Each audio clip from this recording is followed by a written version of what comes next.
¿Qué tal, amigos? El gusto de encontrarnos nuevamente aquí en Eva Café, al ladito de la fuente de la Villa María Shopping, este ambiente tan hermoso que nos acoge y que nos vuelve a recibir, para abrir la mesa y dialogar hoy con Sergio Castro, quien ha escrito y ha publicado un libro que habla del mago eterno. ¿Quién es el mago eterno?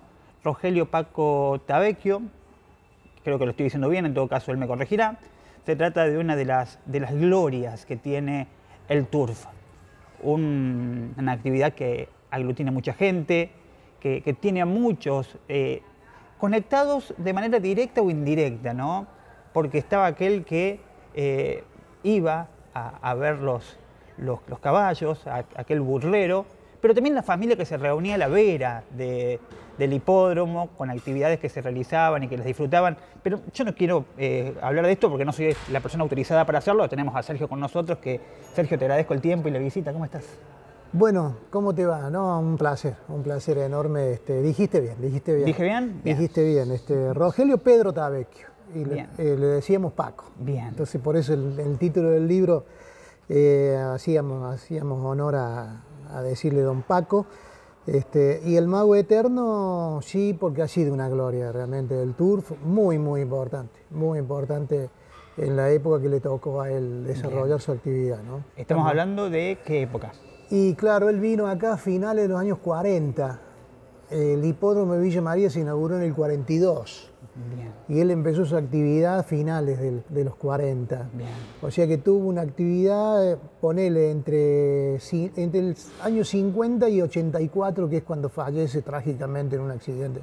Que después lo charlamos un poquito más. Bien. Pero que acá no, en este libro, la idea es Paco vivo acá. Claro. ¿no?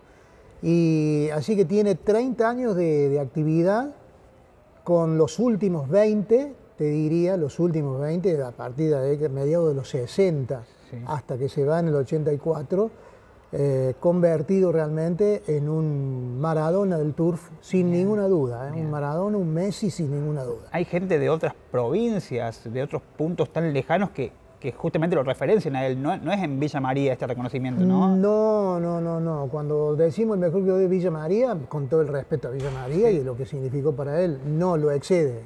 Claro. Estamos hablando de un hombre a nivel provincial y a nivel nacional, en los años donde no existía el celular, no existía nada. Claro. Y sin embargo vos hablabas de Paco en Mendoza y era Paco también en Mendoza. Hablaba de Paco en Jujuy, en la gente del Tour de Jujuy, y era Paco en Jujuy. Es decir, algo muy trascendental en esos años y muy particular, ¿no? Una figura muy particular. Específicamente, ¿qué hacía Paco? Paco era lo que se llama hoy se los llama compositores. Compositores. La prensa especializada en turf habla de los compositores. Paco era un cuidador de caballos de carrera y era obviamente un entrenador. Bien. Es decir, el tipo que cuidaba el caballo y lo entrenaba para las competencias. Con la particularidad, el tipo tenía la sapiencia de laburarte un caballo para correr 300 metros y otro caballo para correr 2500. ¿no? Bien. Y podía a lo mejor hacer correr un caballo a la mañana 400 metros y lo hacía correr 1200 a la tarde. O sea, tenía una capacidad de entrenamiento, bien, una comunicación con el animal. Ganar 400 metros a la mañana y ganar 1200 metros a la tarde. ¿Y cómo nace en él esta conexión? ¿Viene de la ruralidad? ¿Viene del deporte? Claro, viene de la ruralidad. Y bien, después viene de su padre, que era un gran domador, ¿no? Bien. Porque acá estamos entrando ya, imagínate, estamos hablando de los años 30. Sí. Entonces entramos un poco en la leyenda. Claro. Y esa leyenda linda, ¿no? Esa leyenda viva. Dicen que el viejo Tavecchio, don Pedro Tavecchio, que era el padre, y era un domador extraordinario. Y cuando decimos bien, domador, no es el domador de Jesús María, es el domador, claro, que prepara los caballos para las competencias. El tipo que acomoda, se llamaba el domador que labura con el freno del caballo para que el caballo haga caso, ¿no es cierto? Digamos, el que lo amansa al animal para que el animal tenga una comunicación luego en las competencias y que sea un animal dócil. Y bueno, dicen que don Pedro, decía, era un maestro en ese sentido, ¿no?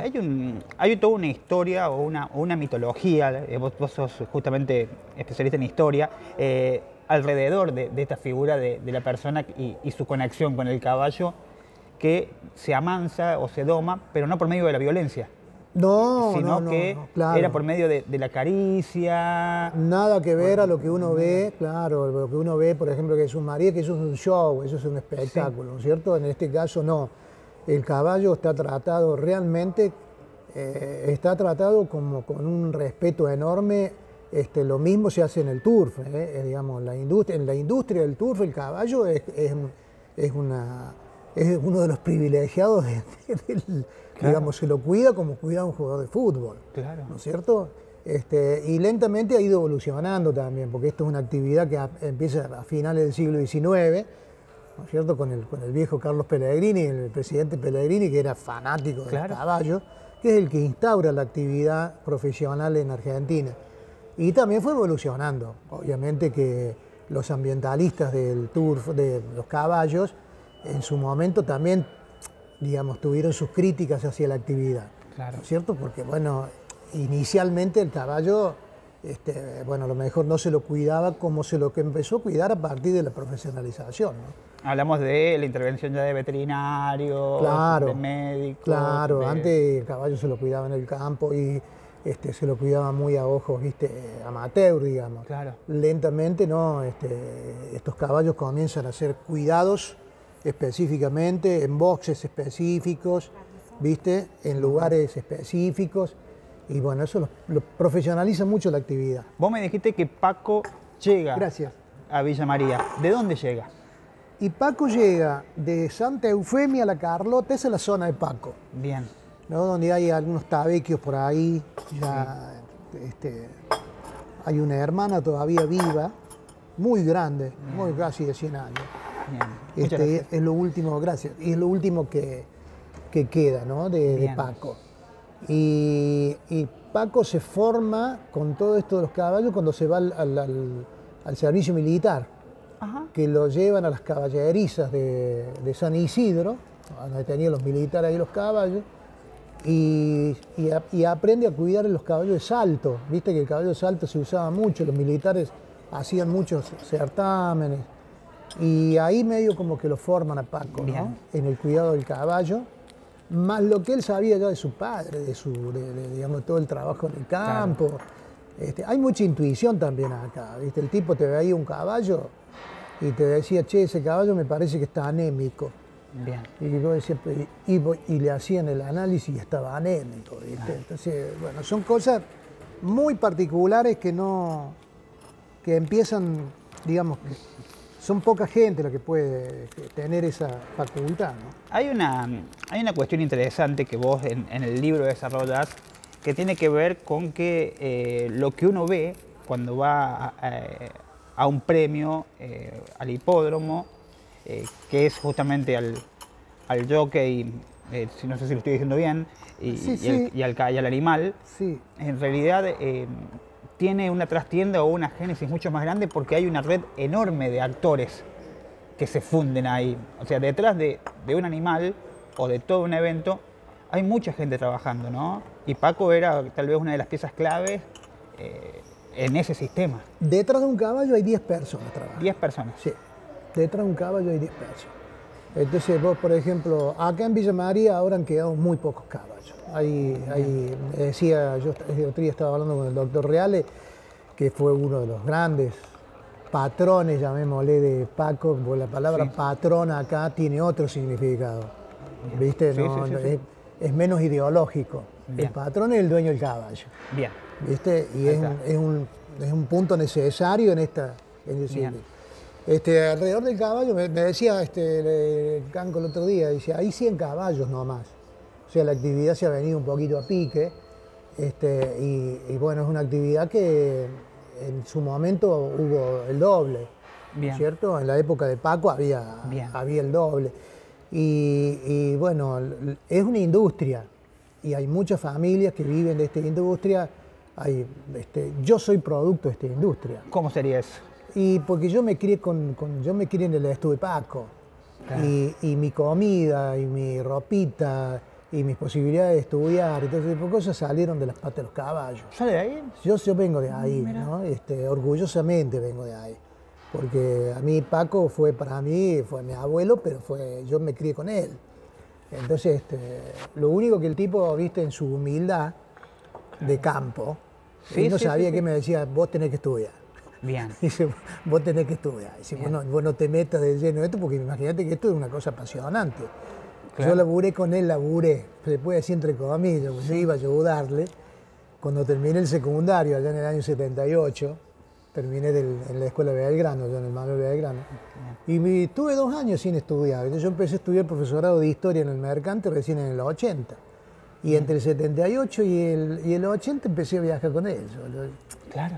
Bueno, yo no, un chico que necesitaba una propina. Claro. Bueno, esos 2 años de haber laburado en el estudio, de haber conocido de adentro cómo se trabaja con los caballos y todo, son inolvidables para mí. Pero en esos años yo me acuerdo que Paco me decía, no, dice, esto es para transitorio para vos, y vos tenés que estudiar. Dice, viste, él no sabía qué, claro, pero algo. Vos tenés que estudiar.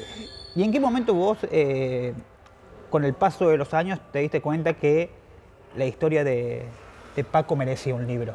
¿Cuándo dijiste, che, esto la verdad que se tiene que escribir? Yo, cuando se va Paco, cuando tenemos ese accidente en Ballesteros, el 24 de junio del 84, yo vengo con él. Bueno, yo tenía 23 años. Y viste que 23 años, y estamos hablando hace 40 años atrás, 23 años, no es como ahora, ¿eh? Era un adolescente, un niño casi todavía. Sos casi un niño. Y uno no entiende por ahí la dimensión. O sea, es que no, por supuesto que fue un crack en nuestra familia, tremendo. Fue un cambio, pero bueno, yo tenía toda una vida por delante y yo seguía adelante, ¿qué va a hacer, viste? Y con los años vos te vas poniendo más grande y decís, che, pará, este tipo tuvo una dimensión diferente para mí, ¿no? Sí. Y después yo me fui al sur, estuve 35 años viviendo en el sur. Cuando venía acá, yo a las carreras casi que dejé de ir. Es más, te digo, cuando yo volví al hipódromo ahora, en estos últimos años, vos sabés que me tuve que volver de mi casa, fui un rato, ¿viste? Me fui ahí a la tribuna y me empecé a sentir mal. ¿Viste?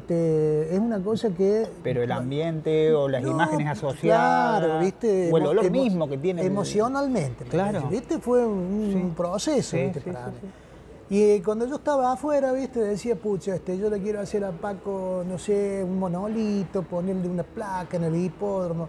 Después uno piensa, ¿viste? Que las placas te las roban, el monolito se rompe y medio como que quedó ahí. Claro. Ahora que volví, que yo ya estoy jubilado, que volví, dije, bueno, ¿por qué no un libro a Paco? Y me encontré con un libro de Roy Ora, que habla de toda la historia del turf, hace como 2 años atrás, y eso también me complementó. Digo, mira qué lindo libro de Roy Ora, hablando del turf, que hay poco. Y digo, acá está el libro de Paco, ¿no es cierto? Acá está, vamos a laburar con el libro de Paco. Y ahí surge esta idea que me volvió a llevar a un mundo lejos para mí, ¿viste? Yo tuve que volver a mi infancia, o sea, me costó hacerlo el libro, bueno, ¿viste? Emocionalmente me costó mucho hacerlo. Pero también se ve mucho trabajo de archivo, es decir, que no fue sentarte y escribir, sino buscar fuentes. Claro, porque los archivos viejos, lo que nosotros llamamos cuadros, son las fotos de las carreras. Claro. Nosotros le decimos cuadro. Sí. Un tipo del tour dice, che, te hicieron el cuadro de la carrera. El cuadro es cuando vos ganaste una carrera y te sacan la foto. Bueno, no había más nada, porque mi abuela, Paco se fue en el 84, mi abuela falleció en el 91, quedó mi mamá. Y mi mamá agarró todo, un archivo, todo lo puso en un galponcito chiquito, ¿viste? Porque no había, no teníamos mucho lugar para guardar todo, y los archivos se nos fueron perdiendo. Así que tuve que salir a recuperar archivos. Así que hice todo un trabajo de buscar a gente que tampoco está más ya, ¿viste? Algunos dueños de los caballos que no están más, y que, bueno, fui encontrando los hijos y algún nieto por ahí. Después me fui de nuevo a los tatearsales del hipódromo, quedan algunos peones de Paco que están como cuidadores ahora, que ya son 70 largos algunos ya. Claro. Y le digo, che, voy a hacer el libro de Paco, así que andá contándome cosas, contándome lo que vos te acordás, y así lo fui armando el libro. Y tiene también fuentes que son prensa de aquellos años, el extinto diario El Sol, que en su momento fue uno de los primeros diarios que tuvo la ciudad. Bueno, el diario que todavía sigue, pero hablamos de un diario antes de ser cooperativo, estamos hablando de la década. El Heraldo, el Sol. El Heraldo, que también que no existe más. Claro, me encuentro en el archivo porque después cuando empiezo a escribir el libro digo, ¿y por qué no contar un poco de la historia del turf? ¿Viste? Pero vuelvo a decirte, sin una intención después que hablando con Darío Falcón, el editor, que me dice, che, yo nunca hice un libro sobre turf, claro. ¿Viste? Pero digo, me encontré con archivos ahí en el archivo municipal que realmente me atendieron muy bien, me dieron la posibilidad de ingresar y todo.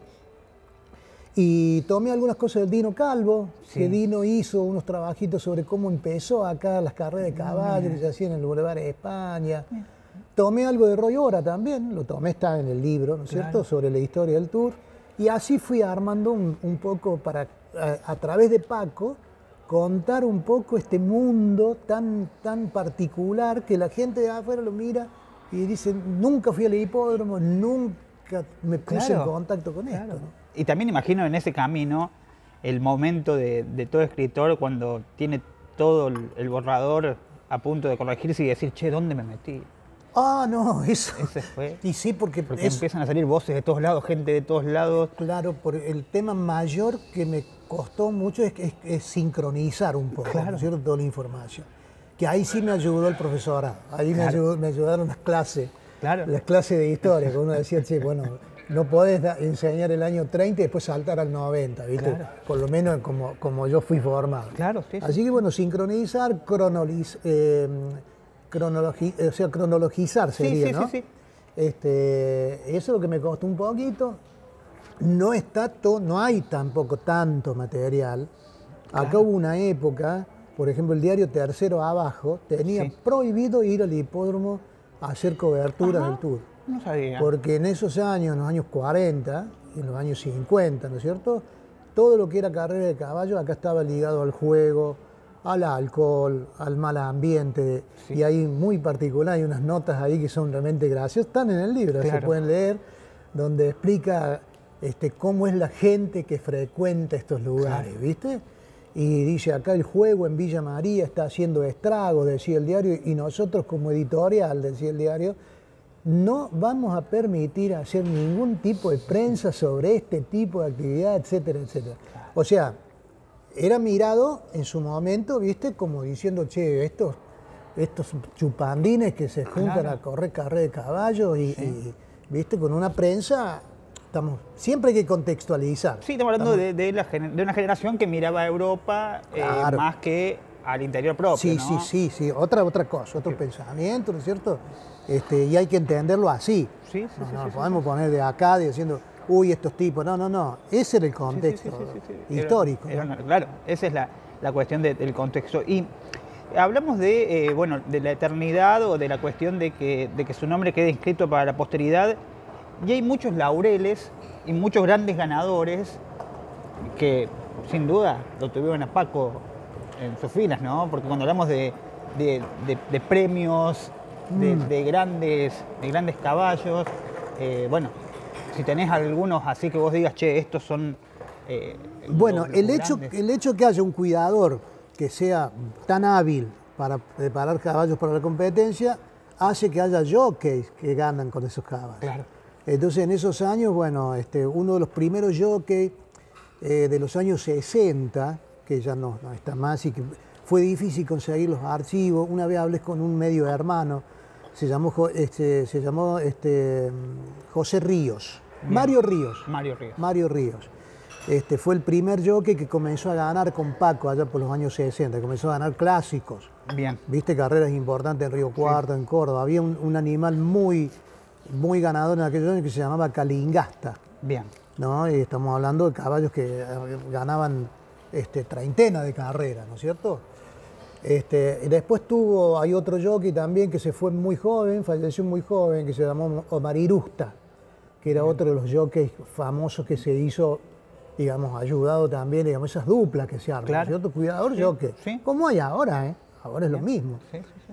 Y los últimos dos jockeys de Paco, uno se llamó Luis Gómez, que le decían el Sarche Gómez, era chiquitito. El Sarche de Ausonia, Sí, puede el Sarche ser. Gómez. No sé si era de Ausonia, yo lo conocimos Yo nosotros conozco. acá en Villa María. El Sarche, yo lo conocí como Sarcho porque era como, no sé si en lunfardo, que era como el filtro del cigarrillo o algo así. No sé, bueno, ese era el Sarche Gómez, Sí, que fue recuerdo un morochito peticito. morochito peticito. Son todos morochitos, ¿eh? Bien. Esto lo explica bien Roy Ora. Bien. Mire Roy usted. Ora dice, el morochito que se hace famoso y que toma más importancia que el rico que tiene el caballo. Claro. Dice Roy Ora, ¿no? Sí, sí, Sociológicamente hablando estamos, Bien, ¿no? mire usted. No, lo estamos hablando de manera Uno sociológica. que no conoce tantos lo dimensiona así, por ahí eran todos así. Sí, no, pero no tener miedo a eso, ¿no? El morochito que se convierte en un ídolo, ¿no? Sí, en esos años. Y después el último, como es jockey de Paco, fue el filetero Ortiz, el Hugo Ortiz, que hoy es cuidador, que fue el último jockey que logra resonancia, ¿no? En esos años, y que, bueno, Paco se despide en el año 83, se despide, diríamos de alguna manera, con un gran premio nacional que se llama Provincias Unidas, donde se juntan todos los mejores ejemplares del país en Palermo. Ajá. Y Paco tenía una yegua en esos años que se llamaba Sombra Roja, que es un récord Guinness, nada más que Ajá. es de Villa María. Si hubiera vivido en Inglaterra sería diferente. Hay un récord Guinness de una yegua en Inglaterra, Sí. que ahora en este momento no recuerdo el nombre, pero se puede Sí, googlear, sí. que es récord Guinness porque perdió el invicto en la carrera número 19. Bien. ¿No es cierto? Bueno, este caballo de Paco Sombra Roja perdió el invicto en la carrera número 18. O sea, la otra ocupa todos los portales en el mundo, pero esta no. Lo único que, bueno, la diferencia es que una es de Inglaterra y esta otra de Villa María. Claro. Esta era un animal de altísima competencia, de altísima gama, que ganó el Provincias Unidas del año 83, lo ganó por 50 metros de diferencia, ¿no? A ver, son 38 años, casi 40 del fallecimiento de Paco, si uno Claro. se pone a pensar. Cuando vos ibas y golpeabas una puerta y decías Paco Tavecchio, ¿qué decía la gente? Me En imagino- el ambiente del tour, Sí, a en el eso voy. ambiente del tour, Paco iba, por ejemplo, a Palermo y Paco ingresaba en los lugares VIP que ingresaba. Lo que pasa es que Paco tenía una particularidad. Paco tenía que entrar de saco a algunos hipódromos porque era, viste, Claro. y después agarraba la mochila donde estaban todas las mantas, le hacía un bollo al saco, se arremangaba la camisa y se ponía la gorra y así andaba. O sea, un tipo que no tuvo conciencia, creo que se murió sin tener conciencia, ¿no es cierto?, de lo que significaba. Yo cuento ahí una anécdota de una gente que llegó de Córdoba al estudio de Paco y, viste, con un auto grande y con saco y sobre todo y Sí, corbata y lo atendió Paco y dice, mire, venimos a hablar con el cuidador Tavecchio. Dice, ¿estará el señor?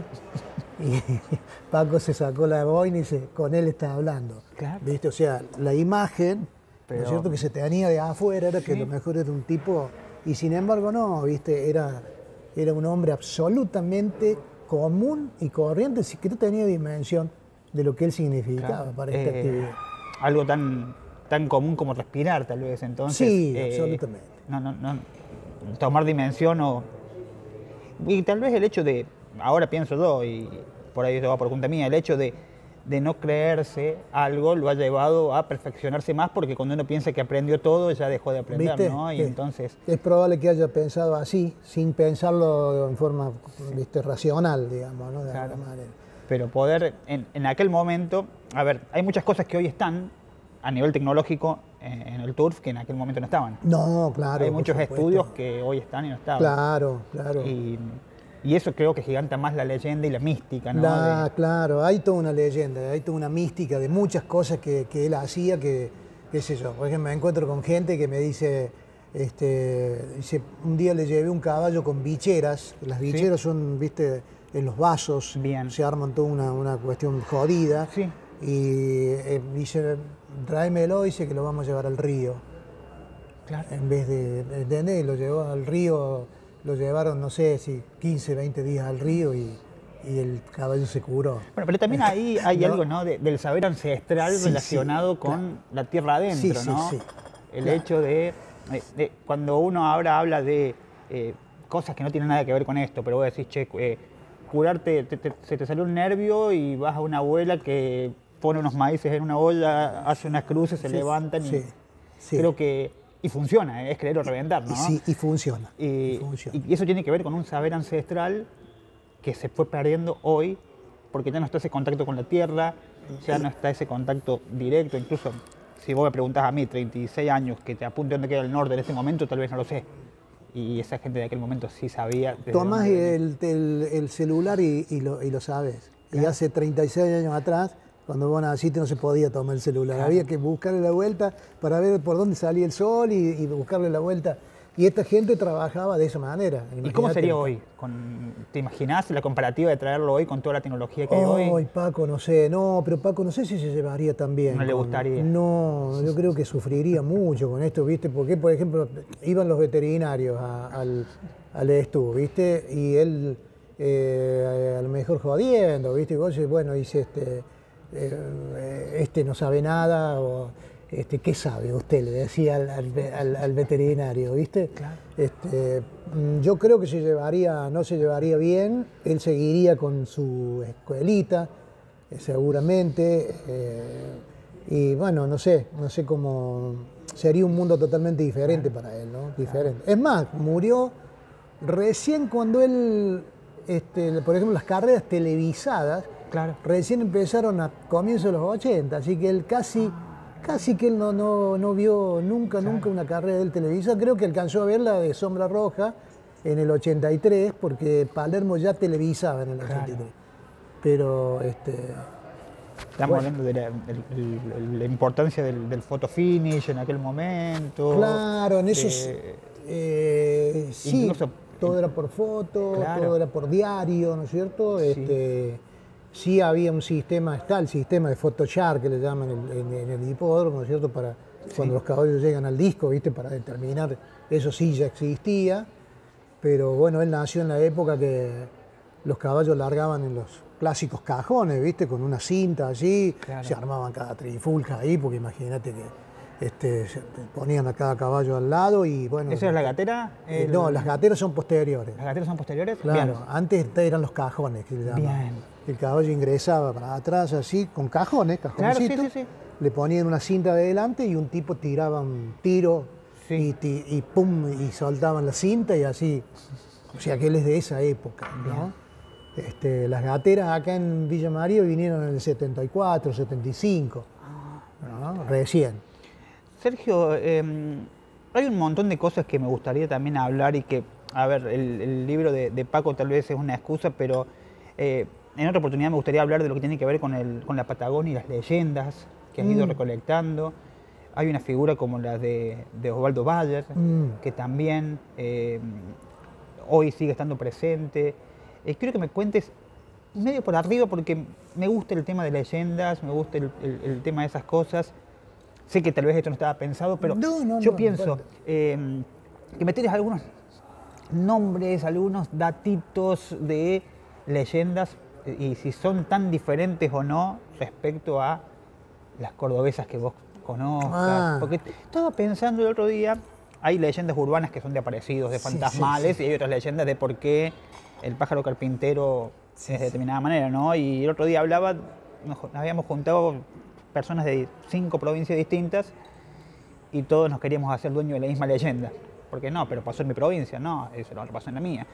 Entonces... las leyendas pasaron en todos lados, son todas similares, lo que cambian son los nombres. Claro. Nosotros teníamos en Plaza Huinco, donde yo vivía, teníamos la leyenda de la Chascona, y era una mujer que lloraba la pérdida de su hijo y andaba buscándola por los vías. Claro. Y acá tenés la leyenda de la Llorona, que también anda buscando el hijo por la ruta. Es decir, las leyendas son tan lindas y son tan increíbles que hay que creerlas a todas, ¿no? Hay que creer que fueron ciertas y ahí las disfrutás.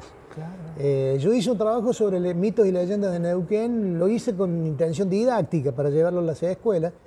Lo hice antes de la pandemia, fue el último trabajo que hice en Neuquén, discográficamente hablando, ¿no? Porque lo hice en disco también. Hice una serie de canciones sobre leyendas, allá están las leyendas del volcán Lanín, las leyendas del río Limay y Neuquén. Bueno, yo las convertí todo en canciones. Sí. Y después de urbanas, leyendas urbanas, tenemos una leyenda del circo, que acá hay otra leyenda parecida también de unos gitanos que vinieron con un parque. Son similares y son hermosas y son atrapantes. Yo con los chicos en el aula tenía una comunicación enorme cuando empezamos a hablar de estas leyendas, ¿no? A mí me gustaron siempre. Fue el último laburo que yo hice en Neuquén, fue precisamente que se llama de mitos y leyendas de Neuquén, con canciones, ¿no? Porque yo siempre todo lo he llevado a canción, ¿no? Sí, bueno, es un tema que nos queda hablar porque muchos seguramente te conocen por la cuestión musical, ¿no? Centralmente, sí, centralmente. Yo acá soy un intruso. Claro, porque sos un gran compositor y un gran intérprete. Sí, no sé, yo sacamos gran... Eso lo digo yo, así que no te das problema. Está bien, está bien.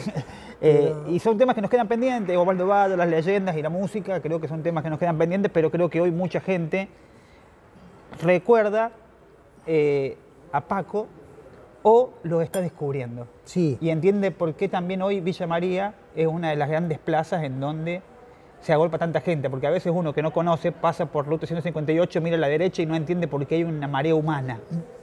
Y eso tiene un germen de personas que tuvieron mucho amor y una conexión directa y que es válido y quiero agradecerte el tiempo y la visita. No, por favor, y yo un poco parafraseando a Bayer, ¿no? Que el tipo siempre hablaba de que destruir la memoria es destruir la historia, o sea, la memoria es tan importante, ¿no? Es tan importante el hecho de saber de dónde uno viene, que, digamos, porque no venimos de un paracaídas, ¿viste?